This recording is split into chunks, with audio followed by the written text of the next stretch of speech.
first grade friends. Today's book is The Wolf's Chicken Stew, and this is by Kiko Kaza.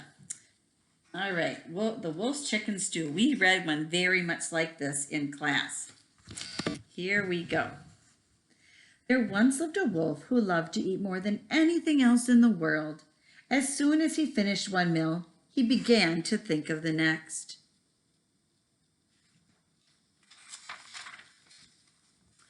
The wolf crept closer, but just as he was about to grab his prey,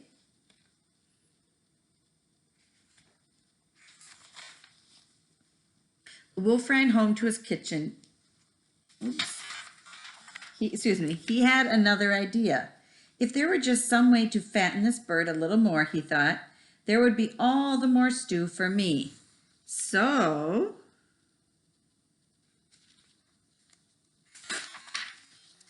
the wolf ran home to his kitchen and began to cook.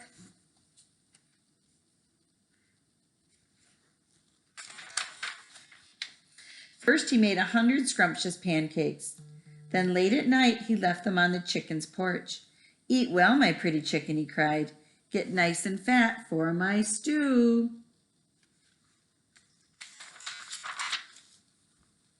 The next night, he brought 100 scrumptious donuts.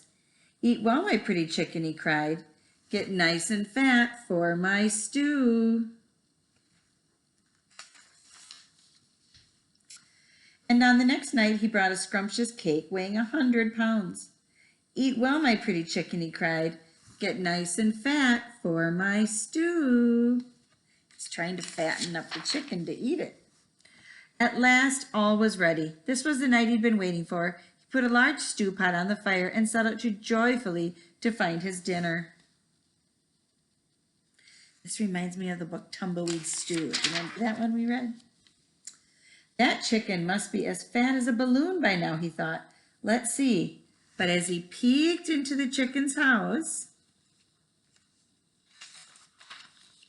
the door opened suddenly and the chicken screeched, "Oh, so it was you, Mr. Wolf."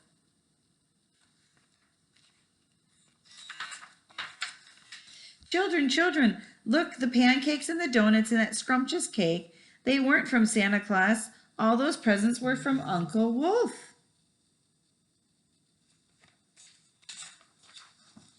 The baby chicks jumped all over the wolf and gave him 100 kisses. "Oh, thank you, Uncle Wolf. You're the best cook in the world."